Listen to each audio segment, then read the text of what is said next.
Alhamdulillahi Rabbil Alamin. Wassalatu wassalamu ala Rasulillahil Karim Nabiyyina Muhammadin al-Amin wa ala alihi wa sahbihi ajma'in wa ba'd.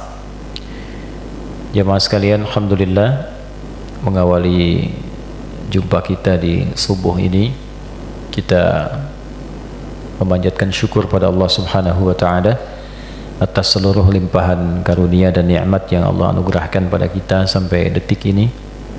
Jadi adab dalam syukur itu diajarkan oleh Al-Quran secara total, dan minimal 17 kali sehari kita diajari bersyukur kepada Allah. Totalitas itu digambarkan dalam 2 huruf saja. Ada al, Alhamdulillahi Rabbil Alamin. Nah, al di situ dalam rumus bahasa Arab itu disebutnya istighraq namanya. Istighraq itu sesuatu yang sifatnya komprehensif, menyeluruh, total. Jadi Allah mengajarkan pada kita kalau mau bersyukur itu sifatnya total, jangan setengah-setengah. Saat dapat jabatan syukur, saat dimutasi hilang syukurnya. Padahal di balik hikmah mutasi itu boleh jadi ada pesan-pesan kebaikan dan maslahat untuk kita yang belum kita tahu. Asa an takrahu syai'a wa huwa khairul lakum. Demikian Allah sampaikan di Quran surah kedua Al-Baqarah ayat 216. Boleh jadi ada yang tidak ideal, yang tidak kita sukai. Di balik itu ada hikmah kebaikan yang telah Allah siapkan yang belum kita tahu. Waktu dapat proyek, syukur. Waktu gagal tender, hilang syukurnya. Padahal boleh jadi Allah palingkan dari apa yang belum kita lihat madaratnya kepada sesuatu yang baik yang belum tampak kebaikannya. Nah, jadi kalau menghadirkan syukur itu gambaran Al-Qurannya total, dari ujung kepala sampai ujung kaki syukuri, karena banyak nikmat yang kadang belum kita rasakan, atau bahkan yang dirasakan itu syukurnya, nikmatnya sudah terasa karena belum diketahui, belum kerasa syukurnya itu. Nah, itu didorong dulu oleh diri kita supaya optimal syukurnya. Ini bagian pertama. Nah, itu yang dimaksud nanti penegasan Allah dalam satu ayat yang tegas dalam Al-Quran, la in syakartum la azidannakum. Lihat rumusnya. Ini dalam sekali kajiannya ya. La in syakartum, kalau kalian bersyukur, la azidannakum, aku pasti akan tambahkan nikmatku. Nah, cara bersyukurnya bagaimana? Ya, nah seringkali sebagian orang memahaminya syukurnya itu parsial sifatnya, sebagian-sebagian. Ya. Dapat makanan, syukur berbagi. Lahir anak, syukur akikahan, gitu ya. Bagus. Tidak ada masalah, bagus. Tapi kalau kita bisa total, semua nikmat itu disyukuri dari ujung kepala sampai ujung kaki, dari apa yang kita dapatkan selama berkehidupan, itu tambahannya banyak nanti.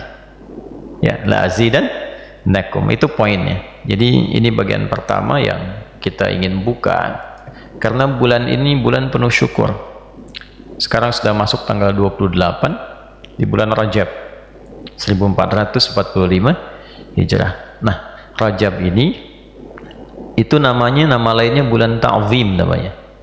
At-ta'zim, bulan kehormatan, bulan keagungan, bulan evaluasi. Bulan kehormatan, bulan keagungan, bulan evaluasi. Jadi kalau kita di bulan ini mampu mengevaluasi diri sehingga mengembalikan keadaan kita terhormat di hadapan Allah, itu nanti naik derajat kita di hadapan Allah, muncul ta'zimnya, diagungkan, diangkat derajatnya. Salah satu cara untuk mengangkat derajat itu, salah satunya evaluasi diri. Itu poinnya. Nanti totalitas dalam pelajaran itu ditemukan dalam fikih sholat nantinya. Itulah sebabnya esensi atau hal terpenting dalam peristiwa Isra Mi'raj itu terletak pada sholatnya. Kalau yang lainnya itu tambahan mu'jizatnya saja. Perjalanan dari Masjidil Haram ke Masjidil Aqsa kan menunjukkan sifat mu'jizat yang tidak bisa dilakukan manusia biasa, untuk menegaskan yang ini Rasul. Selain Rasul nggak bisa begitu. Bisa nggak bolak-balik Masjidil Haram ke Masjidil Aqsa yang jaraknya cukup jauh, ya, dengan melakukan perjalanan yang kompleks. banyak perjalanannya, bukan cuma jalan. Kalau jalan ya pakai pesawat kecepatan tertentu bolak-balik selesai, bisa bolak-balik ya. Tapi yang dimaksudkan di sini dengan teknologi di masa itu yang tidak ditemukan, ya kan? Yang kedua dengan agenda yang tidak semua orang bisa melakukannya. Di Masjidil Aqsa tuh ngapain gitu kan? Kemudian naik ke langit, ya, dipertunjukkan oleh Allah kekuasaannya, linuriyahu min ayatina, itu poinnya ya, linuriyahu min ayatina, Quran surah 17 ayat 1. Jadi kami tunjukkan, kata Allah, keagungan kekuasaan yang belum tampak di kalangan manusia. Yang biasa kelihatan kan di alam manusia saja, di bumi kan, langit belum tahu kan. Nah, karena ini nabi, ini rasul, bukan manusia biasa, ditunjukkanlah kuasa Allah di semua alam. Jadi bumi nampak, langit nampak ya. Nah, itu penegasan mukjizat. Tapi intisarinya bukan pada perjalanannya, intisarinya pada hasil yang didapatkan dari perjalanan itu. Itulah sholat. Dan sholat itu menariknya bukan hanya untuk nabi. Ini poin pentingnya itu. Sholat itu bukan hanya untuk nabi, tapi semua ajaran tentang sholat, dari mulai waktunya, penamaan waktunya, sampai dengan penunaiannya, dari takbir sampai dengan salam, ternyata disitulah esensi kehidupan kita. Semua solusi hidup kita ada di situ ya, semua solusi hidup kita. Jadi ternyata itu dari bacaan sampai gerakan semua ada maknanya, ada artinya, termasuk namanya. Kenapa subuh, kenapa zuhur, kenapa asar, kenapa maghrib, kenapa isya. Saya pernah riset kecil-kecilan dan didalami dari segi pendalaman kebahasaan, itu ditemukan sesuatu yang sangat luar biasa dari namanya saja. Misal begini, ini sekarang subuh ya, nama sholatnya dua, subuh dan fajar. Masuk siang, nama sholatnya apa? Zuhur kan? Padahal siang itu dalam bahasa Arab, itu bahasa Arabnya nahar. Naharu kasa'id, selamat siang. Nggak ada zuhur kasa'id. Waktunya siang, kenapa sholatnya bukan sholat siang? Sholatnya sholat zuhur. Kalau sore apa? Nah, itu sholatnya. Tapi sore itu dalam bahasa Arab disebutnya masa, masa al-khair, selamat sore. Tapi waktu sholatnya bukan sholat masa, sholat asar. Maghrib, kemudian isya kan? Isya itu sholat apa? Di waktu malam ya, malam. Malam itu lail bahasa Arabnya. Lail itu malam. Tapi kenapa sholatnya sholat isya? Nah, itu ada artinya, ada maknanya. Itu belum masuk ke penunaiannya. Jadi dari penunaian itu dari mulai takbir sampai dengan salam. Saya kembalikan dulu oleh-oleh terpenting yang dibawa Nabi dalam Isra Mi'raj, yang kita sering ingat-ingat, dalam bahasa Indonesia diperingati, diingat-ingat. Ingat itu supaya sadar, supaya paham tentang pentingnya yang diingat, dihadirkan ingatan itu. Kalau perintah dilaksanakan, kalau larangan ditinggalkan, kalau kenangan itu disyukuri, ya kan? Ingat gak kita pernah ketemu kemarin? Wah, ingat tuh, ternyata memori itu memori keindahan kan, saling ngobrol, senang kan, disyukuri kan ya. Ingat gak yang saya perintahkan kemarin? Begitu ingat, siap laksanakan kan? Ingat gak yang saya katakan kemarin? Dilarang, oh jangan lakukan lagi ya. Mengingat tuh begitu. Jadi memperingati itu mengingat momentumnya, bukan sekedar kita ya datang, duduk, makan-makan, tertawa, pulang. Memperingati itu mengambil forumnya ya, menjadikan forum itu, menjadikan momen itu untuk mengenang dan apa yang harus dilakukan dalam kenangan itu ya. Memperingati perjuangan kemerdekaan 17 Agustus. Bagaimana kita memperingati, mengingat momen kemerdekaan itu diraih dengan apa, sehingga kita bisa mengekspresikan syukur kita lewat kenangan itu.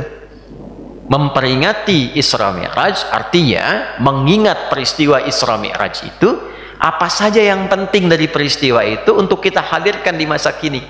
Nah, sifat penghadiran itulah yang menjadikan kita mengevaluasi lagi, selama ini benar nggak ya melakukan apa yang Allah hadiahkan dalam peristiwa Isra Mi'raj itu. Baik, nah sekarang kita coba jabarkan 3 poin saja di sini. 1, kenapa harus sholat ya? Kedua, apa manfaatnya sholat? Ketiga, bagaimana cara sholat yang benar? Oke? Satu, kenapa harus salat? Ini langsung dijawab sendiri oleh Allah dalam Al-Quran di surah yang kedua, Al-Baqarah, di ayat ke-45 sampai 46. Nanti kalau belum yakin, dibalik keimanan kita oleh Allah, ditanya, iman nggak, yakin nggak? Disebutkan lagi imannya, ditegaskan di Quran surah kedua, Al-Baqarah, di ayat 153. Yuk kita percepat. Wasta'inu bis-sabri was-salah. Wa innaha lakabiratun illa 'alal khashi'in.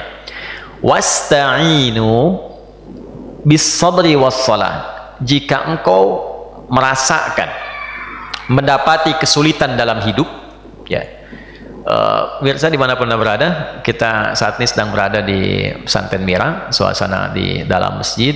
Alhamdulillah alamnya masih diberikan oleh Allah suasana yang nyaman. Jadi kalau dengar suara burung, ya, kemudian suara jangkrik, ya ini memang sangat natural, plus suara anak-anak.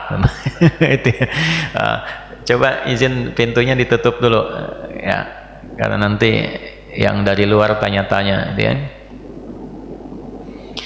Baik, kita lanjutkan. Wasta'inu bis-sabri was-salah. Dan jika engkau mengalami, merasakan satu kesulitan dalam hidup, ya, maka terima dulu itu sebagai ujian. Terima dengan sabar. Karena tidak ada orang hidup yang tidak diuji. Itu satu dulu. Dua, nanti dijawab di Al-Baqarah itu, ya. La yukallifullahu nafsan illa wus'aha. Dan tidak ada orang diuji kecuali, ini poinnya, sesuai dengan maslahat dan kadar kemampuannya. Jadi Allah jabarkan sifat ujian itu sesuai dengan maslahat kita. Maslahat itu kebaikan yang bisa kita dapatkan dari itu, ya, untuk meningkatkan kualitas hidup. Misal kita ingin jadi apa nih, ya, sifat hidup itu kalau ingin mendapatkan sesuatu pasti melewati ujian. Anak kecil mau sekolah, ingin pintar, SD ada ujian nggak? Ada. Mau ke SMP ada ujian nggak? Ada. Jadi standar itu kalau kita menginginkan sesuatu pasti diuji. Mobil itu bagaimana kelihatan kuatnya? Diuji kan? Tabrakin dulu, baru kemudian jadi sesuatu. Di semua sifat kehidupan itu kalau ingin mendapatkan kualitas pasti diuji. Nah, ujian itu bentuknya masalah. Itu poinnya. Jadi kalau kita sedang mendapatkan masalah, sedang mendapatkan ujian, ini pokok pentingnya, artinya ujian itu Allah hadirkan kepada kita, satu, untuk membuat kehidupan kita lebih berkualitas, dua, untuk mewujudkan apa yang selama ini kita harapkan. Jadi kita berdoa apa, dikirimlah oleh Allah ujian untuk mengabulkan doa itu supaya kita kuat menggapainya. Kan nggak mungkin tiba-tiba langsung dapat. Ya Allah, saya pengen jadi ahli Quran, saya pengen hafal Quran. Mungkin nggak begitu berdoa langsung hafal? Tidak kan? Pasti menghafal dulu kan? Dalam menghafal itu ada ngantuk, ada malas, ada waktu, ya, ada capek, ada lelah. Itulah ujian. Sebab kalau tidak ada itu, tidak ada kesungguhan. Kalau Allah tidak menciptakan malas, tidak ada giat, rajin, itu nggak ada. Kalau Allah tidak menciptakan masalah, nggak ada sabar. Ibu mungkin nggak tiba-tiba bilang sama suaminya, sabar ya mas ya, tapi nggak ada apa-apa. Kan nggak mungkin, ya. Jadi ujian itu diciptakan sebetulnya untuk mengabulkan permohonan kita selama ini. Cuman kadang-kadang kitanya nggak sadar. Waktu minta itu Allah jawab. Untuk menguatkan keadaan kita dikasih ujian supaya lebih serius. Itu yang dimaksud Quran surah ketiga Ali Imran ayat 142. Ya, ketika Allah menyampaikan am hasibtum an tadkhulul jannata walamma ya'lamillahu alladhina jahadu minkum wa ya'lamas sabirin. Apa Anda duga mudah sekali menggapai kesuksesan yang diharapkan? Jannah itu jangan selalu diartikan surga di akhirat. Karena jannah itu asalnya kesuksesan yang belum tampak. Ya, kesuksesan puncak kita di akhirat disebut dengan jannah karena belum tampak sekarang. Surganya belum tampak, karena itu disebut dengan jannah. Nah, apa yang kita inginkan itu kan belum kita lihat, ya kan? Saya pengen punya mobil baru saya nggak perlu sebut ya namanya supaya tidak endorse gitu ya. Ini kan live nih. Saya pengen punya mobil baru. Mobilnya sudah ada belum? Belum, karena belum tampak disebut jannah. Ya, kata Allah tuh begini, nggak mungkin kamu dapat mobil itu ujuk-ujuk langsung datang. Ujuk-ujuk bahasa Rusia tuh apa? Tiba-tiba dia. Tiba-tiba ya Allah pengen mobil, datang, nggak mungkin. Ya, dulu orang Arab yang paling kaya itu bukan yang punya unta banyak, itu biasa. Bukan yang punya kambing banyak, itu biasa. Kalau dia punya kebun, bisa ngalirin air, ada oasenya, ya, ada kebunnya rindang, itu baru orang kaya. Karena itu setiap orang Arab tuh selalu berharap saya punya kebun, ya, kebun di padang pasir ada kebunnya gimana gitu, belum tampak kan? Maka dari itu ketika mereka punya kebun itu orang kaya betulan. Jadi tandanya orang Arab dulu sampai sekarang bahkan kalau ingin lihat orang terkaya itu yang punya kebun tuh. Karena itu dalam bahasa Arab jannah itu sering diasosiasikan, digambarkan sebagai kebun. Jannatin tajri min tahtihal anhar. Ternyata ke Indonesia yang punya kebun belum tentu kaya. Ya kan? Nah, jadi jannah itu kalau kita tarik, makanya kenapa kita ngaji salah satunya selain Yasin surat Al-Kahf setiap Jumat. Yasin malamnya, Al-Kahf paginya. Di surat Al-Kahfi itu ada 4 kisah untuk dipelajari. Di antara yang 4 itu terjadilah dialog 2 sahabat. Sahabat yang kaya dengan sahabat yang biasa. Sahabat yang kaya itu bangga dengan kekayaannya, disebutkan jannah di situ. Ya, sebutkan apa? Jannah. Jadi jannah itu tidak harus selalu dipahami dengan surga. Surga itu disebut jannah, kesuksesan tertinggi, puncak yang belum kita raih karena belum tampak. Jadi kalau kita mengharap di kedudukan, saya pengen pangkat naik, pangkatnya belum ada tuh sekarang. Bintangnya masih di langit, belum turun nih. Pengen kedudukan kan belum tampak kan? Nah, itu jannahnya. Saya pengen sukses usaha tuh, ngitung-ngitung. Tapi kan hitungannya angka, wujudnya belum ada. Itu jannahnya. Kata Allah, am hasibtum an tadkhulul jannah. Apa Anda duga begitu mudah sekali mendapatkan kesuksesan yang Anda harapkan itu? Walamma ya'lamillahu alladhina jahadu minkum wa ya'lamas sabirin. Sementara Anda belum melewati ujian-ujian yang Allah siapkan untuk mendapatkan itu, yang harus dilalui dengan kesungguhan dan kesabaran. Nah, jadi kesuksesan itu tangganya adalah tangga persoalan. Gitu. Yang menemukan lampu siapa tuh? Ya, Thomas Alva Edison kan? Berapa kali percobaannya sampai jadi lampu? Sampai seterang ini tuh. Kalau nggak ada lampunya kelihatan gantengnya itu. Hah? Berapa kali percobaannya? Tuh. Semua orang tuh melewati fase-fase itu. Nggak mungkin tiba-tiba ada di posisi kesuksesan tanpa melalui tangga-tangga ujian. Nah, ujian itu bentuknya masalah. Jadi yang mau saya sampaikan tuh begini, tidak ada orang hidup yang tidak punya masalah. Itu. Quran surah 2 ayat 155. Walanabluwannakum bisyai. Setiap yang hidup pasti akan menghadapi berbagai persoalan kehidupan. Minal khauf, khawatir. Wal ju' lapar. Wa naqsi minal amwal, harta berkurang. Wal anfus, ada yang sakit sampai meninggal. Wat thamarat, ya. Ada yang pasang tender usaha tiba-tiba berhasil tapi diambil orang. Kedudukan diserobot orang, harta diambil orang. Manen sudah mau jadi, durennya sudah siap-siap, besoknya malamnya udah hilang. Nah, itu gambar ujian itu. Wabasyiris sabirin. Siapa orang sabar itu? Alladzina idza asabathum musibah qalu inna lillahi wa inna ilaihi. Orang sabar itu orang yang tahu, yang paham ketika melalui ujian itu, oh ini Allah sudah siapkan itu untuk saya.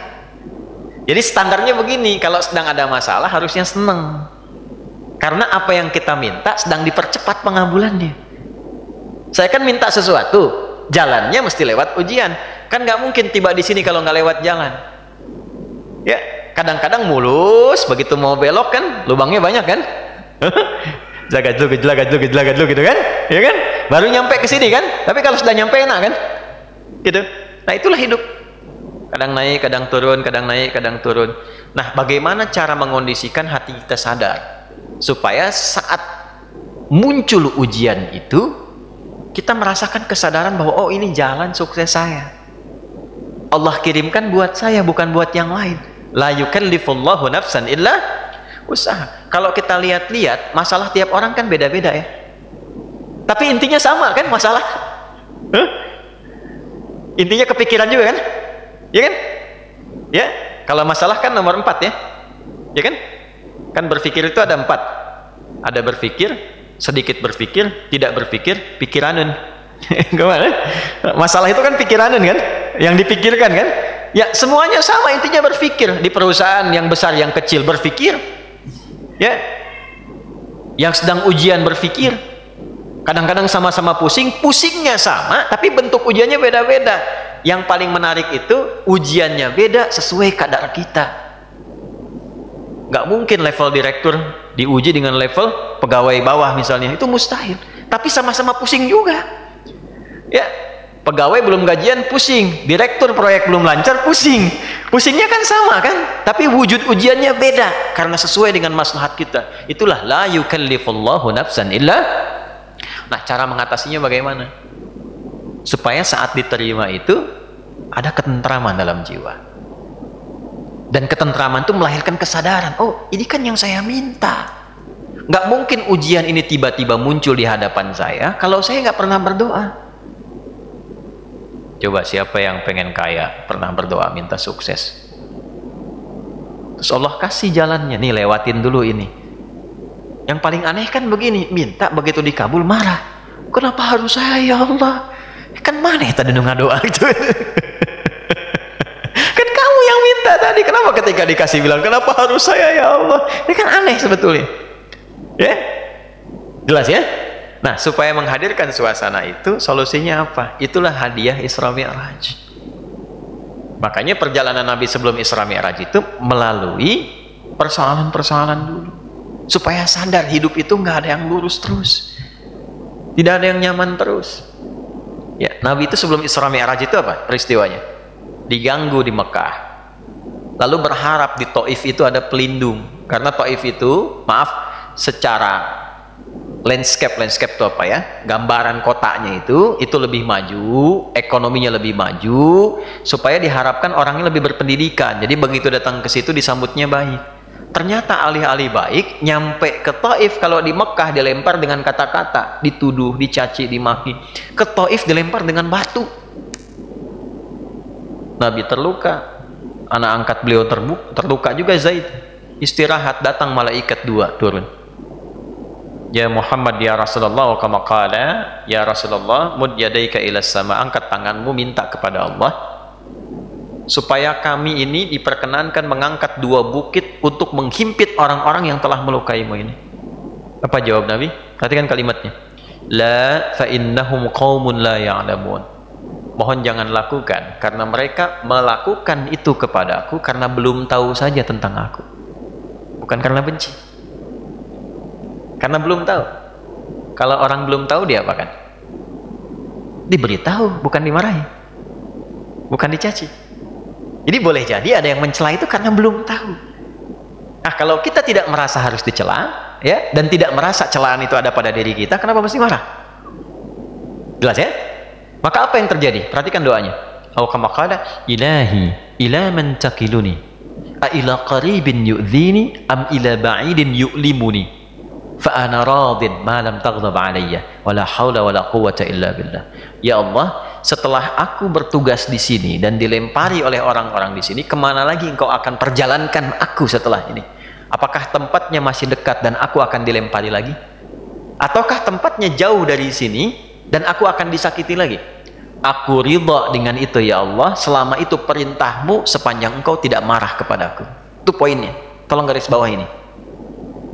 Sepanjang engkau tidak marah kepadaku, apapun yang kau perintahkan aku kerjakan, apakah tempatnya masih dekat atau jauh dan aku akan disakiti lagi. Dari situlah turun undangan Isra dan Mi'raj. Ternyata bukan cuma di bumi, diperjalankan langsung sampai dengan ke langit. Subhanalladzi asra bi'abdihi lailan minal masjidil haram ilal masjidil aqsa alladzi barakna haulah linuriyahu min ayatina innahu huwas sami'ul basir. Turunlah peristiwa Isra Mi'raj. Undangan itu turun. Asalnya dari situ. Jadi ketika kita itu sadar bahwa semua apa yang kita alami ini ujian dari Allah untuk membantu kita meningkatkan kualitas hidup, mengabulkan doa kita, disitulah anugerah akan turun. Tapi kalau kita banyak mengeluh, capek. Ya, ini saya kasih gambaran gini. Ibu tahu cacing nggak? Cacing tahu ya? Mas tahu cacing ya? Pak, cacing itu kalau saya punya wajan tuh buat gorengan, panasin, cacingnya dikesituin tuh ya. Kalau belum panas kan dia diam ya, kalau udah dipanasin dia ngapain? Rungkel tuh orang Banten, rungkel ya. Ngapain cacingnya? Gerak-gerak gitu kan gede. Kenapa? Panas. Bukan karena kepanasan, karena cacing tidak bisa mengeluh. Aduh panas, aduh, enggak. Dia bergerak mencari solusi. Ya. Pernah nggak dengar cacing? Aduh, nggak pernah kan? Kenapa harus saya? Kenapa? Nggak pernah begitu. Kejamnya, nggak pernah. Ya. Yang dicari solusi. Nah, cacing dihisab tidak? Tidak. Kita dihisab tidak? Cacing tidak dihisab, tapi menjadi umpan untuk makanan kita. Kita yang sering ngumpanin cacing, tapi nggak belajar dari cacing tuh. Kenapa harus selalu ada keluhan? Yo, cicak. Cicak makanannya apa? Nyamuk. Cicak bisa terbang nggak? Nyamuk bisa terbang. Di mana logikanya hewan yang tidak bisa terbang makanannya terbang? Tuh. Tuh kalau nyamuknya pintar, dia punya akal, ya, jadi mainan cicak tuh. Cicak gitu kan? Ya, tapi lihat kuasa Allah tuh. Orang tua kita cuma ngajarin sedikit, cicak diam-diam datang seekor, kok datang seekor nyamuk? Bukan cicak mendatangi nyamuk, nyamuknya datang. Siapa yang mendatangkan nyamuk ke cicak itu? Apa pernah cicak mengeluh? Tidak mengeluh. Nah, itu binatang. Nah, yang mau saya katakan, mengembalikan suasana itu, Nabi sudah mengajarkan dari peristiwa Isra Mi'raj. Tidak ada orang bebas dari ujian. Tapi kalau kita menyadari semua datang dari Allah untuk membuat kita lebih berkualitas, satu, dan mengabulkan sesungguhnya apa yang kita mohonkan dalam doa, maka turunlah kemudian kenyamanan. Kalau Nabi karena Rasul, karena Nabi Rasul, mukjizatnya Isra Mi'raj, naik buruk, kita nggak mungkin naik buruk. Odong-odong banyak, delman banyak, tapi naik buruk mustahil. Ya, karena peristiwanya tidak mungkin berulang, maka hadiahnya diabadikan. Itulah sholat. Itulah sebabnya panggilan sholat itu bersanding dengan hajat. Karena itu sholat disebut dengan hajat, kebutuhan. Wasta'inu bis-sabri sholat. Kalau punya masalah, terima dulu dengan sabar dan lakukan sholat. Nah, jadi asalnya sholat itu diperintahkan oleh Allah lewat Rasulullah untuk menyelesaikan semua masalah kehidupan kita. Makanya dulu orang-orang yang punya hajat, punya masalah, itu melakukan sholat. Nabi Zakaria punya masalah, diuji dengan keturunan, rambutnya sudah memutih, fisiknya sudah letih, maaf, istrinya divonis menopause dan mandul. Secara medis gak mungkin punya keturunan. Maka apa yang diperintahkan oleh Allah? Diilhamkan sholat. Di Quran surah 3 ayat 38 sampai 39, ya, hunalika da'a Zakaria rabbah qala rabbi habli min ladunka dzurriyyatan thayyibah innaka sami'ud du'a fanadathul malaikatu wa huwa qa'imun yusalli fil mihrab annallaha yubashshiruka bi Yahya. Setelah manusia mengatakan enggak mungkin kau punya keturunan, beliau salat. Dalam salatnya beliau memohon, ya Allah, semua memvonis aku tidak akan mungkin punya keturunan. Maku saja, karena orang lain mengatakan nggak mungkin. Saya minta darimu yang tidak punya batasan. Engkau pasti mendengar doa saya. Kalau yang pada maha mendengar juga tidak terkabulkan, kepada siapa lagi saya mesti meminta? Maka langsung turun jawaban. Padahal beliau itu masih berdiri dalam sholatnya, belum selesai sholatnya. Fanadathul malaikatu, turun malaikat, wa huwa qa'imun yusalli fil mihrab. Sedangkan beliau masih berdiri dalam sholatnya. Turunlah berita, disampaikan akan punya anak, namanya langsung dari Allah, Yahya. Nabi Musa sholat. Musa itu sholat. Quran surah 20, Thaha ayat 14. Innani anallahu la ilaha illa ana fa'budni wa aqimis salata li dzikri. Nabi Isa, Nabi Ismail salat. Quran surah 19 ayat 55. Wa kana ya'muru ahlahu bis salat. Bahkan Nabi Ismail itu meminta semua keluarganya jangan tinggal salat, jangan tinggal salat. Itu kenapa? Karena Allah menginginkan semua masalah kita selesai, tuntas. Saat salat kita minta rukuk, sujud, selesai masalahnya. Zakat itu wajib kalau ada kewajibannya berlaku. Sampai nisabnya keluar zakatnya. Tapi kalau belum sampai batasnya, nggak ada kewajiban zakat. Puasa itu wajibnya kapan? Ramadan. Kalau tidak Ramadan, tidak wajib, kecuali nazar. Ya. Dan saat Ramadan pun kalau nggak mampu, masih bisa diganti. Kalau tidak qadha, fidyah. Haji wajib nggak? Kapan? Bagi yang mampu. Tapi sholat, semua berlaku, berdiri. Nggak bisa berdiri, nggak mampu, duduk. Nggak bisa duduk, berbaring.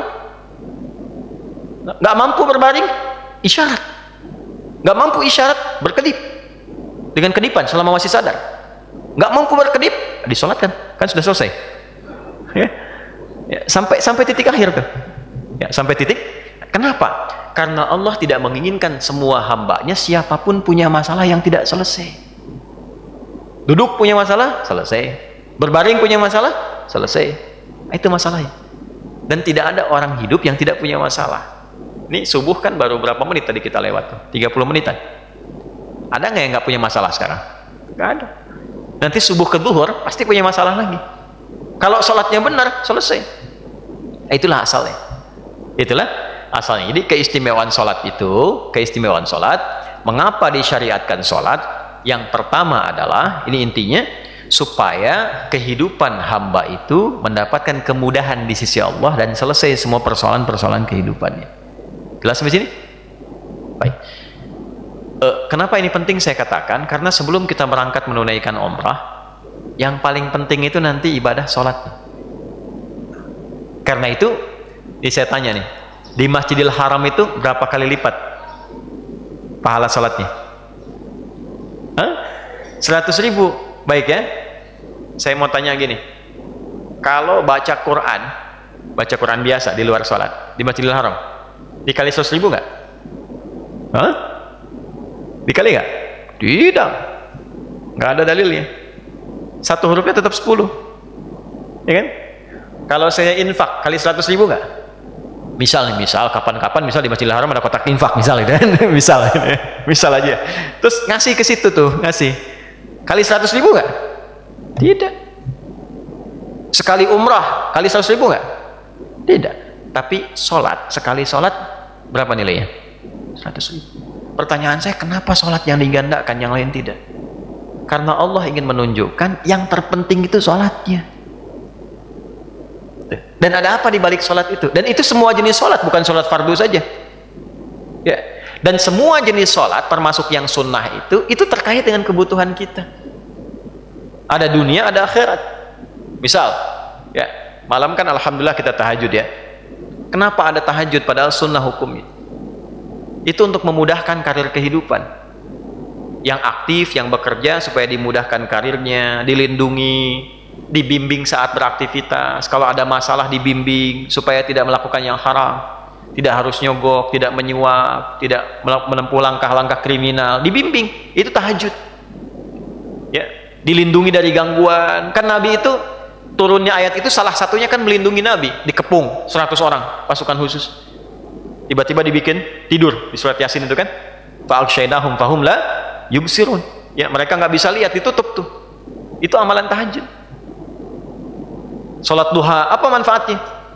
Rawatib yang 12 rakaat di At-Tirmidzi nomor hadis 414 itu dari Ummu Habibah. Ya, siapa Ummu Habibah? Nama aslinya Sayyidah Ramlah. Ya, Ramlah binti Abi Sufyan. Sayyidah Ramlah istri Nabi, salah satu istri Nabi sallallahu alaihi wasallam, Sayyidah Ramlah binti Abi Sufyan. Ya, bibinya itu yang Ummu Jamil, Urwah binti Harb. Ya, suami Ummu Jamil itu pamannya Nabi juga, Abu Lahab namanya. Sayyidah Ramlah nanti menikah dengan Nabi sallallahu alaihi wasallam, disebut dengan Ummu Habibah, melihat kebiasaan Nabi menunaikan sholat sunnah 12 rakaat. 2 rakaat sebelum subuh, 4 rakaat sebelum zuhur, 2 rakaat setelah zuhur, 2 rakaat setelah maghrib, 2 rakaat setelah isya. Ternyata setiap rakaatnya itu ada manfaatnya. Saya kasih rumus begini, kalau tidak ingin disibukkan oleh dunia jadi kecil, jaga 2 rakaat sebelum subuh. Karena itu dalilnya mengatakan rakaatul fajri khairum minad dunya wa ma fiha. 2 rakaat sebelum subuh itu lebih baik daripada dunia dan seisinya. 2 rakaat sebelum subuh itu bangunnya setelah subuh atau sebelum subuh? Ya harus bangun sebelum subuh. Ditunaikan dalam keadaan ngantuk atau sadar? Sadar. Makanya sadar dulu, tahajud dulu malamnya, istighfar dulu, supaya begitu menunaikan fresh keadaannya. Ini pengen dunia jadi kecil tapi sholatnya nggak sadar gitu kan? Kan nggak mungkin. Coba minta sama pimpinan dalam keadaan nggak sadar, diusir. Ya. Jelas sampai sini? Nah, itu ada manfaatnya. 4 rakaat sebelum zuhur apa manfaatnya? 2 rakaat setelah zuhur apa manfaatnya? 2 rakaat setelah maghrib, 2 rakaat setelah isya apa manfaatnya? Itu kalau kita keluarkan fadilahnya, itu semua terkait dengan semua masalah kehidupan kita. Itulah sebabnya ada salat sunnah. Jelas sampai sini? Nah, ini bagian pertama, karena sekarang masuk 28 Rajab dan sering diperingati dengan Isra Mi'raj, ya. Nah, Isra Mi'raj itu bukan hanya seremonial, tapi mengingat kembali esensi yang ada di situ untuk kita amalkan dalam kehidupan kita. Nah, insya Allah saya mau masukkan kepada teori yang sangat cepat, karena ini kita semua insya Allah sedang persiapan menunaikan umrah. Ya, teman-teman sekalian, insya Allah di bulan ini kita ada keberangkatan yang khusus untuk menunaikan ibadah umrah, sekaligus mendoakan bangsa kita, negara kita, masyarakat kita, mudah-mudahan diberikan oleh Allah ketenangan, kedamaian, kesejahteraan, kemakmuran. Dan keberangkatan kami insya Allah tepat setelah sesi pemilu, jadi paginya sampai ke siangnya bisa mencoblos, sorenya kami berangkat, dan salah satu agendanya untuk mendoakan supaya bangsa ini, negara ini damai, tentram, baik, mudah-mudahan dikabul oleh Allah Subhanahu wa taala. Nah, umrah itu juga nanti ada kaitan erat dengan apa yang kita bahas tadi.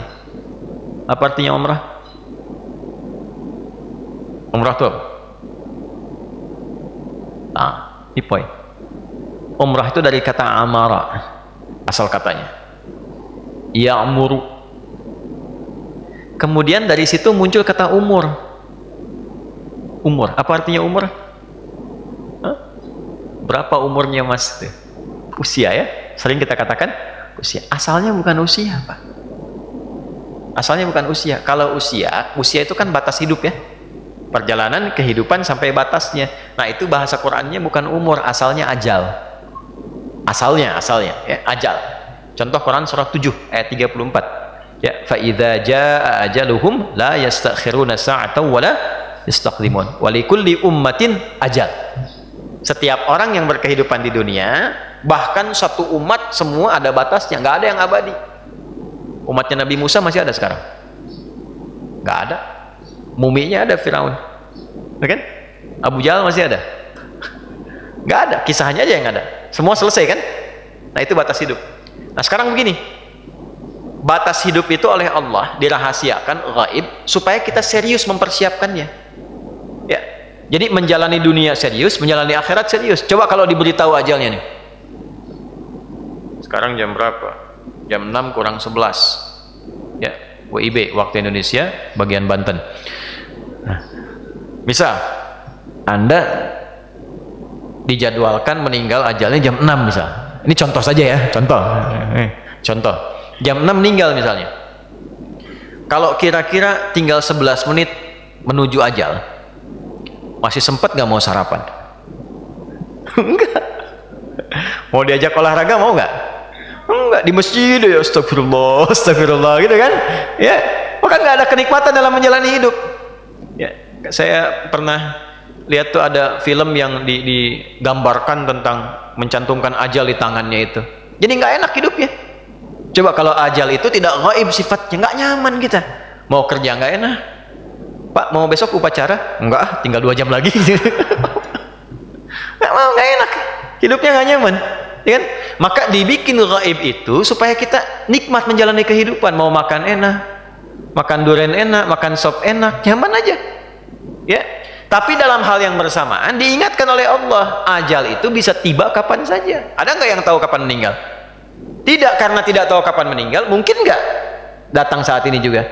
Mungkin. Nah, rasa itu menjadikan kita lebih hati-hati. Betul, durennya enak, tapi jangan sampai ngambil duren punya orang lain. Ya, betul, kendaraan itu bagus, tapi milik orang. Betul, baju itu bagus, tapi punya orang. Nah, ketika kita menginginkan, kejar dengan dunia, rasakan seakan-akan kita akan hidup menjalani itu sebagai khalifah, pemakmur, sukses. Tapi ingat baik-baik, dalam rangka mengejar itu niatkan ibadah, karena mungkin boleh jadi saat kita lakukan kita wafat, punya nilai di hadapan Allah. Itu poinnya. Nah, cara menjalani itu, itulah yang disebut umur. Itu umur. Jadi ajal itu batasnya, usianya, umur itu caranya. Dia punya 3 arti. 1, sesuatu yang bermanfaat. Sesuatu yang bermanfaat. Umur. Berapa umurnya Ustaz Adi? 40 misal. 40 tahun. Selama 40 tahun itu berapa kali lisan berkata yang bermanfaat? Pandangannya sudah bermanfaat belum? Pekerjaannya bermanfaat belum? Itu maksudnya. Ya. Umur itu artinya sukses. Umur itu artinya bahagia dan berkah. Jadi sepanjang hidup kalau beraktivitas usahakan, yuk maksimal sampai sukses. Bekerja sampai selesai. Ya, pekerjaan bagus itu yang gimana? Pekerjaan bagus itu gimana? Bang, yang kerja nih, yang bagus itu yang gimana? Yang selesai. Pekerjaan bagus itu pekerjaan yang selesai. Gitu, tuntas. Ya, skripsi yang bagus itu skripsi yang selesai. Tulisan yang bagus itu tulisan yang selesai. Tuntaskan sampai kita sukses. Ya. Nah, sisi lain bawa kebahagiaan dalam kehidupan. Jadi sukses, bahagia, bermanfaat, itulah umur. Kalau kita ingin melatih diri untuk mendapatkan itu dalam kehidupan, maka tambahkan kata sifat dari kata itu. Dari kata umur berubah menjadi kata umroh namanya. Kenapa disebut umrah? Karena semua ritual, praktek dalam ibadah ini, pesan-pesannya membimbing kita mendapatkan kesuksesan, kebahagiaan, dan keberkahan dalam kehidupan. Itu intinya. Nah, jadi nanti dari semua ini ada 5 pokok. Yang 4 menjadi rukun, yang 1 terakhir jadi implementasi praktek. Apa yang rukun yang pertama? Miqat, dengan niat. Tempat dan niat sekaligus, miqat. Insya Allah nanti kita dari Bir Ali, Dzul Khulaifah. Bir Ali itu nama tempatnya Dzul Khulaifah. Nanti kita ke sana saya terangkan. Cuma di situ ada yang punya sumur. Yang punya sumur namanya Pak Ali. Tapi bukan Ali bin Abi Thalib radhiyallahu ta'ala, bukan. Ya, Pak Ali punya sumur. Di zaman dulu, udah dulu banget. Di daerah itu. Kalau orang mau perjalanan, mau ke Mekah, mau kemana, lewat situ bersih-bersih dulu. Ya, di sumur Pak Ali itu. Sumur bahasa Arabnya bi'run, bir. Ali, Ali, maka dikenallah Bir Ali. Jelas ya? Kan biasanya kalau kita mau ketemuan di mana, oh di daerah Tapos misalnya, kan masih dicari, susah tuh. Tapi yang terkenalnya Lotek Budedeh misalnya. Di mana Lotek Budedeh gitu kan? Jelas nggak di sini ya? Nah, jadi itu jadi meeting pointnya di situ. Bir Ali. Sampai di situ miqat. Tempatnya di situ yang dituntunkan Nabi. Kemudian yang paling diingat apa? Pakaiannya apa? Nah, nggak pakai begini, ganti nanti. Ihram itu apa? Pakaian. Pakaian itu apa? Ihram. Cuman berapa kain? 2 helai kain. Warnanya apa? Boleh nggak pakai biru? Pakai pink? Tidak kan? Warnanya apa? Putih kan? Kalau ibu nanti beda sendiri, bebas ya. Tapi yang tidak mencolok, bukan tabarruj. Ya, misalnya pakai hitam boleh, pakai putih boleh. Cuman jangan sampai kerudung pink, ininya biru, bawahnya merah, tinggal dikerek kayak bendera. Ya, jadi wala tabarrujna tabarrujal jahiliyatil ula. Jadi jangan sampai terlalu mencolok. Yang laki-laki putih, cuman 2 helai. Maaf, pakai pakaian lain nggak? Kaos pakai, CD pakai, nggak ada. Ya, dalaman dibuka semua, cuman 2 itu. Dan pakaian namanya pakaian apa? Nah, apa itu ihram? Ihram itu dari ahrama yuhrimu. Akar kata awalnya dari kata haram. Dari kata haram muncul kata hormat. Hormat itu dari bahasa Arab, hormah. sesuatu yang terhormat. Jadi mengenakan pakaian itu berlatih untuk menjadi pribadi yang terhormat. Ini bukan ngarang-ngarang ini ada sanadnya. Bagaimana cara berlatih yang terhormat itu? Meninggalkan semua yang haram. Jadi kalau sudah kita pakai pakaian itu, tandanya kita berkomitmen meninggalkan semua yang diharamkan Allah dan Rasulnya. Ahrama yuhrimu, meninggalkan yang haram. Jadi begitu dipakai, kita ingin gambarkan hidup saya pengen bersih seperti kain ihram ini. Ya, jauh dari segala yang dilarang oleh Allah. Komitmen meninggalkan dan menanggalkan semua yang dilarang oleh Allah dan Rasulnya. Begitu ditinggalkan, kita terhormat. Saya tanya begini, korupsi itu diperintahkan atau dilarang? Dilarang. Ketika dilarang, tinggalkan. Kenapa? Muncul hukum haram. Kenapa? Bukan sekedar ingin dihambat kita dari perbuatan itu, tapi ketika dilakukan menjatuhkan kita dari posisi terhormat. Ketika seseorang mencoba korupsi, ya, dapat dia, ya, kena itu pasti. Kalau tidak di dunia, pasti di akhirat. Dan hilang kehormatannya. Bapaknya yang korupsi, anaknya yang dibully, satu keluarga hilang. Kenapa berbohong itu haram? Karena saat ketahuan berbohong itu dilakukan dan dia melakukan itu, turun kehormatannya di hadapan Allah. Ketahuan turun di hadapan manusia, tidak ketahuan oleh manusia, turun di hadapan Allah. Pilih mana? Runtuh kehormatan di hadapan Allah atau runtuh kehormatan di hadapan manusia? Dua-duanya rungkan. Hancur dua-duanya kan? Ya, dua-duanya hancur. Jelas sampai sini? Oke, itulah pakaian ihram. Orang yang disebut muhrim, orang yang sedang berkomitmen. Jadi diingat. Jadi begitu mengenakan pakaian itu, kalau hidup ingin berkah, hidup ingin sukses, hidup ingin bahagia, tinggalkan segala yang dilarang. Minimal hati lebih tenang. Rezeki itu udah diatur. Tapi ketenangan itu senafas dengan ikhtiar kita.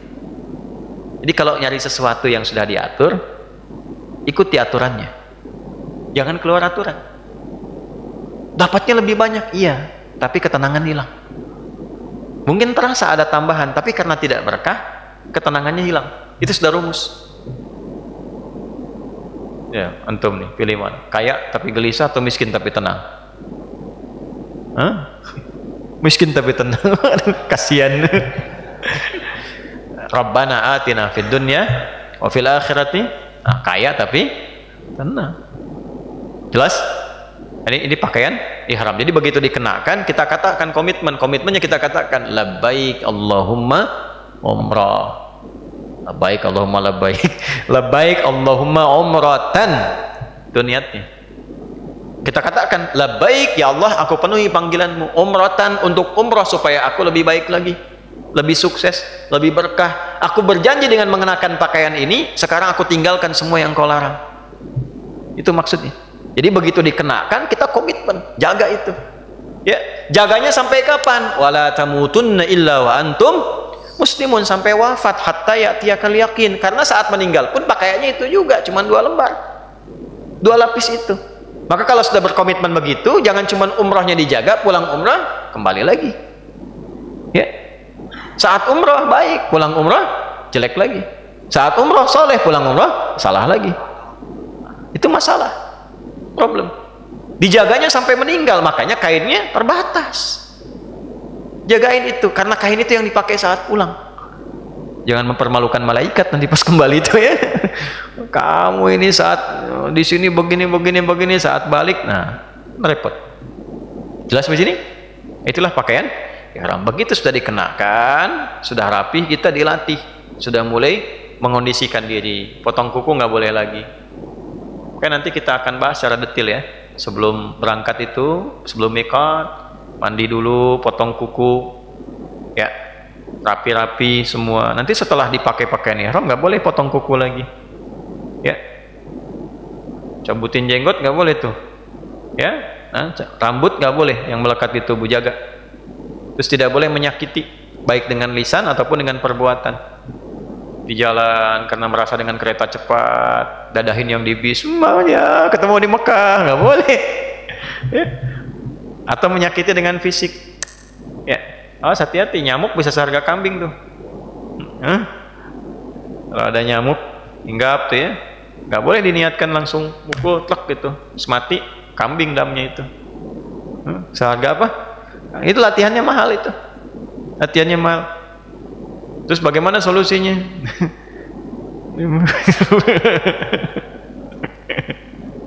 Nah, nanti kita belajar itu tuh pelan-pelan tuh, dilatih diri mengendalikan syahwat, kayak tidak boleh berhubungan seksual sampai selesai, dilatih.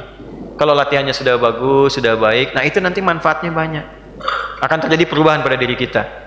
Tapi tidak akan langsung berubah sebelum 3 rukun yang lain diikuti. Tiba-tiba langsung berubah, tidak, pakai dulu, bisa keluar dulu tuh, keluar karakternya. Yang pemarah keluar, gak ada angin, gak ada hujan, ya tiba-tiba marah. Kontak ngelihat marah juga. Itu keluar, supaya keluar terus keluar. Nah, nanti setelah itu masuk kemudian ritual pertama, rukun yang kedua setelah miqat, ya yang kedua tawaf. Apa itu tawaf? Mengelilingi Ka'bah sebanyak 7 kali, keliling 7 kali selesai gitu. Ya, tawaf itu ibadah yang dipraktekkan melalui pengelilingan Ka'bah sebanyak 7 kali sambil berzikir kepada Allah. Nah, 7 itu hikmahnya, ilmu hikmahnya bukan sekedar kita 7 kali begitu selesai. 7 itu gambaran aktivitas kita 7 hari dalam sepekan. Saya ulang ya, gambaran aktivitas 7 hari dalam sepekan. Dalam sepekan kita beraktivitas berapa hari? Kalau cuma 6 hari berarti meninggal hari ke-7. Karena tidur itu aktivitas, makan itu aktivitas. Oh, saya nggak ada aktivitas hari ini, ya meninggal. Semua orang beraktivitas. Ya, cuman sayangnya begini, banyak orang yang sekarang itu cuman muter-muter aja, berangkat gelap, pulang gelap, gak ada kerjaan. Berangkat gelap, pulang gelap. Yang paling aneh itu sudah muter-muter nyakitin orang. Sikut, subhanallah, walhamdulillah, ada orang manusia begitu tuh, cuman muter-muter buat nyikatin orang, muter-muter buat mencela orang, ya, melakukan hal yang sia-sia. Apa bahasa Arabnya sia-sia? Mubazir. Mubazir itu sia-sia, ya. Mubazir tuh orangnya mubazir, sifatnya disebut bazir. Ya, badzara yubadziru tabdziran fahuwa mubazir wa zaka bazir. Dari badzara yubadziru. Ya, yang sia-sia. Jadi pekerjaan bazir itu sia-sia. Ya, mencela gitu. Ya, tiap orang tiap hari kerjanya begitu. Masa cari makan dengan mencela orang? Ya, nanti digambarkan tuh dalam peristiwa itu. Subhanallah. Walah, ada yang tiap hari pengen nyari perhatian orang. Digambarkan begitu putar handphone, subhanallah, kelihatan gak di sana? Nah, perhatian orang. Ya, ada yang jadi joki, ajar aswad, masuk. Gak ada yang begitu. Ada yang hanya ingin hajar aswad, menyakiti orang, tendang orang, singkirkan orang. Ya, ada yang begitu. Itu gambaran refleksi, gambaran kehidupan kita tiap hari begitu. Di balik itu, yang paling ideal, yang paling Allah senangi, orang yang jujur, yang bekerja dengan baik sesuai aturan, dan dalam hal yang bersamaan dia sukses, selesai tugasnya, selesai pekerjaannya, tapi punya nilai di hadapan Allah. Bagaimana caranya? Nah, itulah fikihnya. Nanti kita praktek saat mengelilingi Ka'bah itu. Makanya begitu melihat Ka'bah kan beda, lain, ada getaran dalam hatinya, ingat sama Allah. Selama ini benar nggak beraktivitas selama sepekan 7 hari itu? Ingat, gimana kalau diwafatkan, ada manfaatnya nggak? Pernah nyakitin orang nggak? Pernah dorong orang nggak? Pernah nyingkirkan orang nggak? Demi karir yang ingin dicapai, demi tender yang ingin didapatkan, demi pekerjaan yang mau diraih. Nangis, baru kita katakan kan, Allahumma zid hadzal baita ta'ziman wa tashrifan wa takriman wa mahabbatan wa birran wa zid ala man hajjahu wa i'tamarahu aw ra'ahu ta'ziman wa tashrifan wa takriman wa mahabbatan wa birran. Paham? Tidak. Belum. Ya Allah, mohon tambahkan kemuliaan, keagungan, kebaikan ya kepada Ka'bah ini ya Allah, dan seperti Engkau percikan ke situ, tanamkan pada kami kebaikan yang sama pada orang haji, pada orang umroh ataupun orang yang melihatnya saja. Maka begitu kita berdoa, kita berjanji pengen jadi orang baik, mulailah kita dari Hajar Aswad. Hajar Aswad itu artinya apa? Hajar artinya batu, Aswad artinya hitam. Hajar artinya batu, Aswad artinya hitam. Jadi Hajar Aswad apa? Batu. Nah, emang hitam?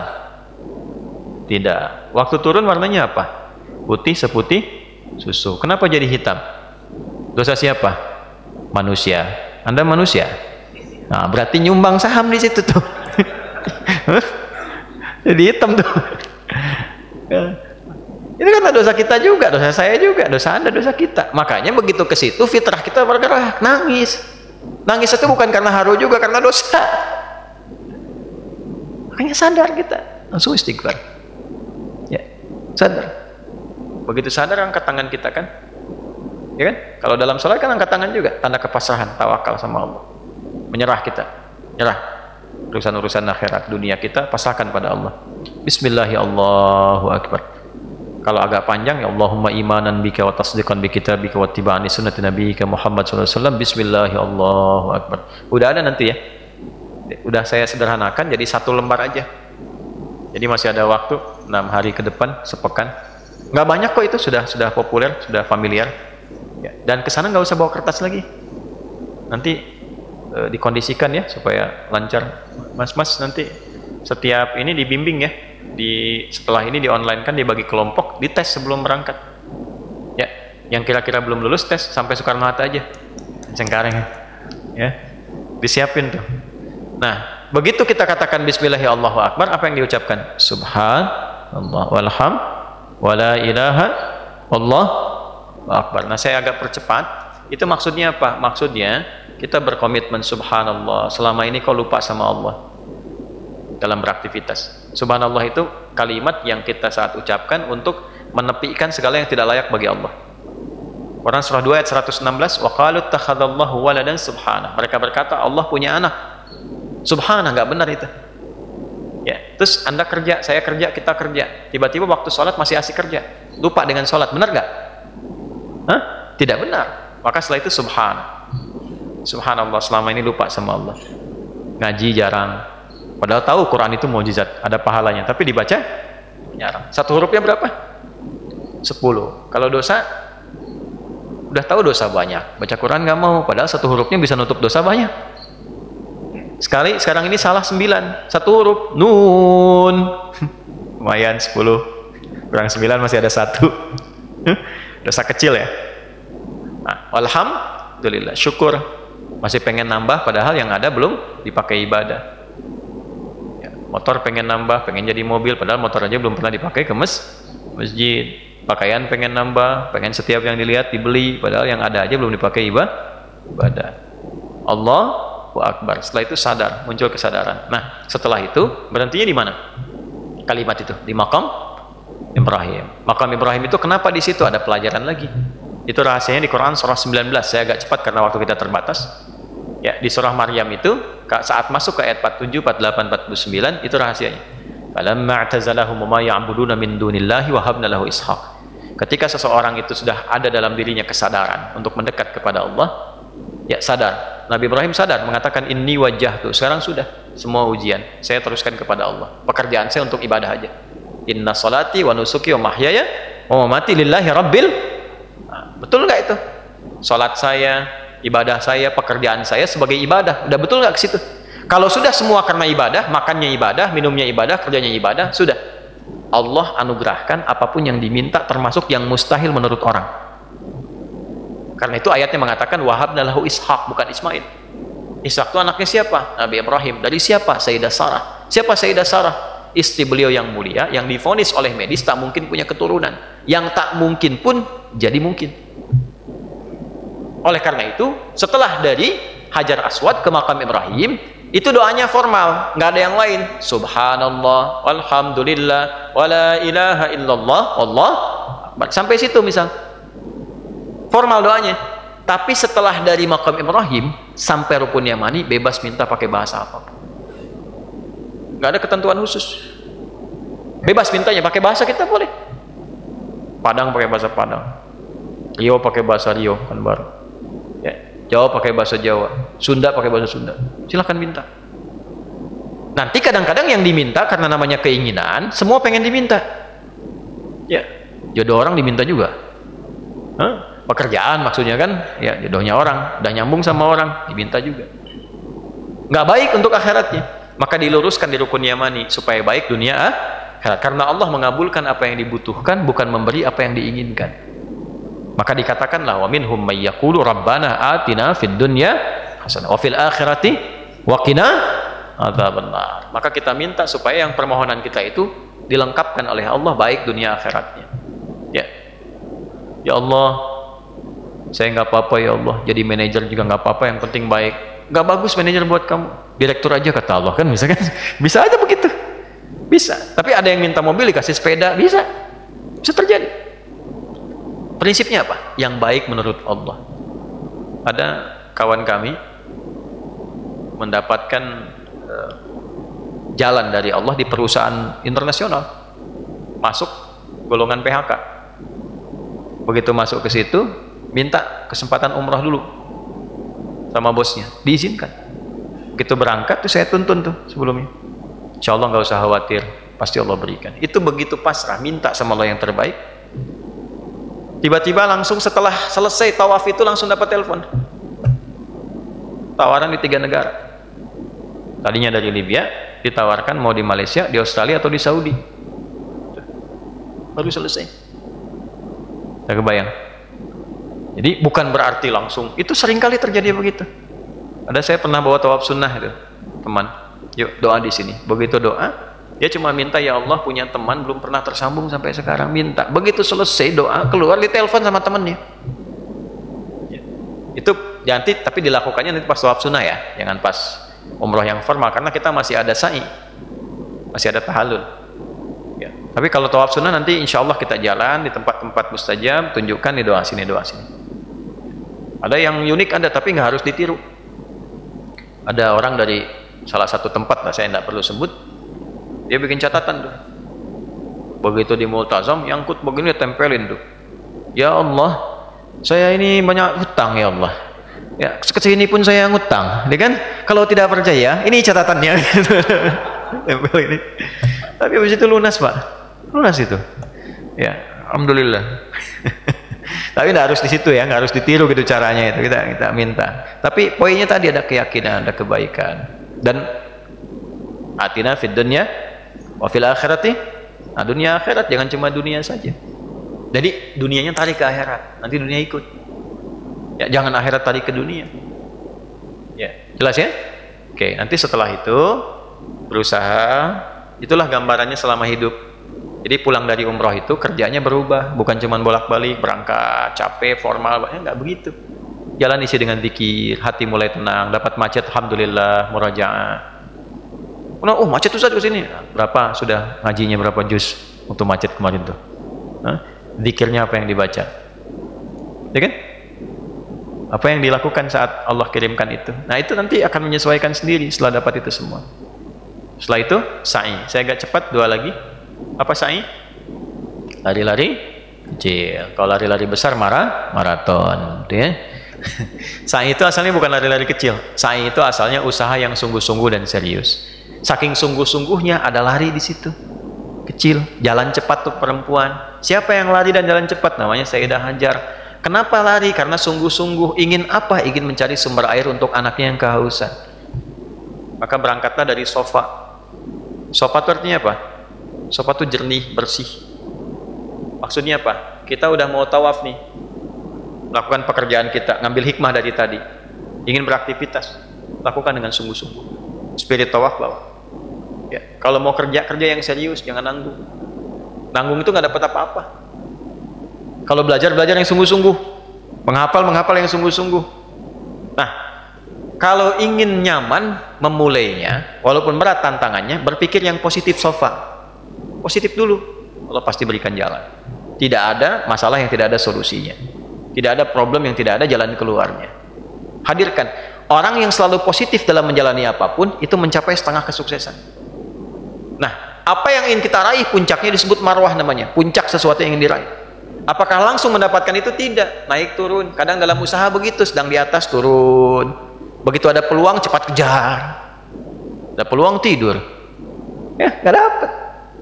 Ada peluang kejar, ada pengajian ustaznya bagus kejar, ada proyek bagus kejar, bikin tender kejar, tapi yang bersih, karena sofa bersih. Jangan pakai nyogok, jangan pakai nyuap, jangan pakai macam-macam, naik.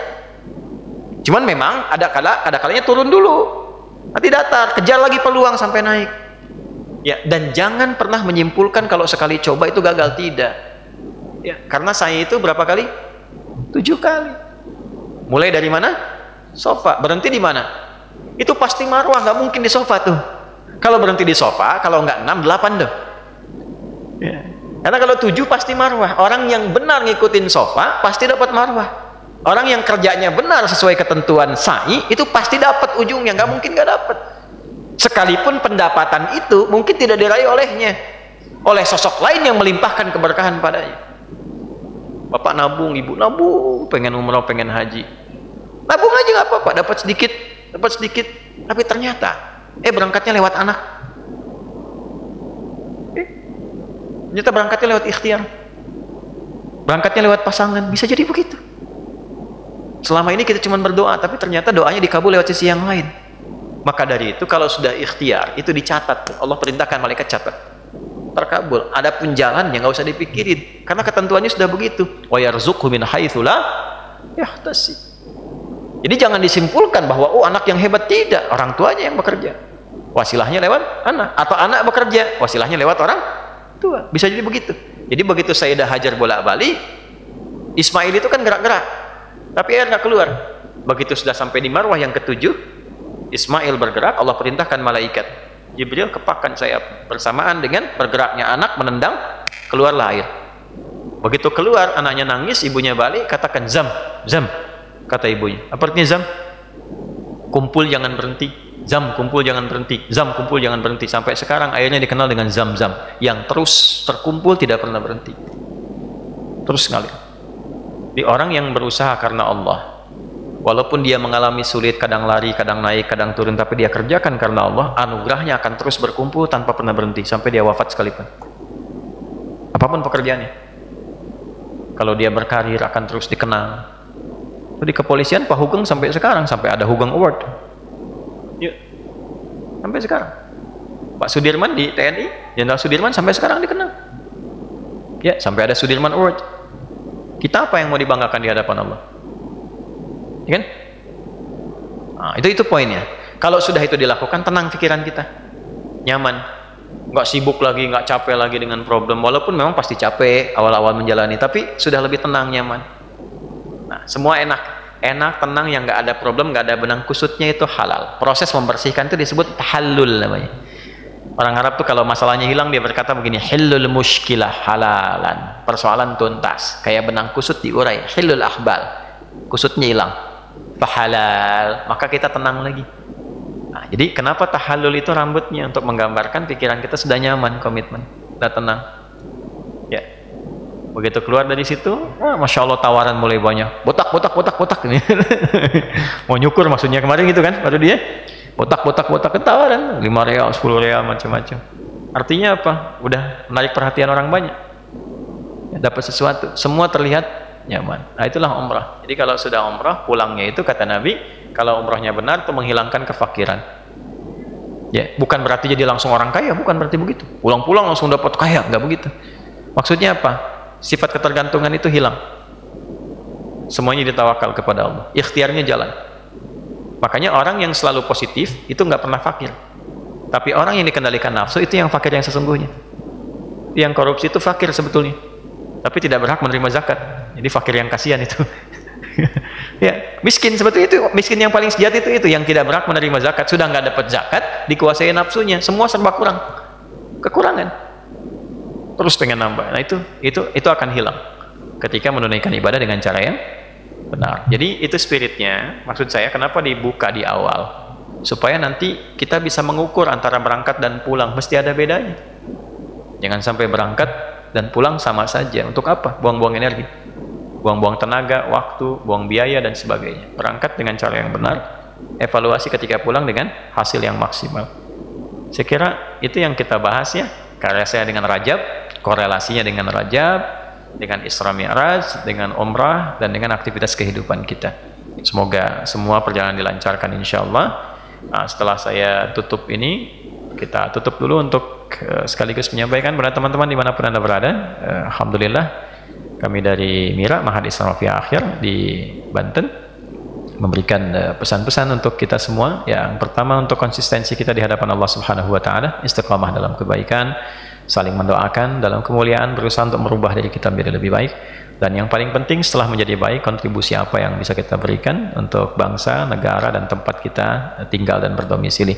Semoga semua kita disehatkan, diberikan keutamaan, semangat menunaikan sholat, dan lebih dekat dengan cinta Rasulullah SAW. Kita akhiri sama-sama dengan memohon kebaikan pada Allah Subhanahu wa taala. Semoga doa kita dikabulkan, sekaligus menutup perjumpaan kita dengan pemirsa dimanapun teman-teman kita berada. Setelah itu kita akan sampaikan beberapa teknis yang terkait dengan pemberangkatan, kemudian di sana, dan bagaimana proses yang berlangsung sampai kita kembali. Allahumma taqabbal minna innaka antas sami'ul alim wa tub 'alaina innaka antat tawwabur rahim. Allahumma 'allimna ma yanfa'una waj'alna minal musallin al-muttaqin. Rabbana atina fid dunya hasanah wa fil akhirati hasanah wa qina adzabannar. Wa sallallahu ala sayyidina Muhammad wa ala alihi wa sahbihi ajma'in. Wa akhiru da'wana subhanakallahumma bihamdika asyhadu an la ilaha illa anta nastaghfiruka wa natubu ilaik. Walhamdulillahi rabbil alamin. Assalamualaikum warahmatullahi wabarakatuh.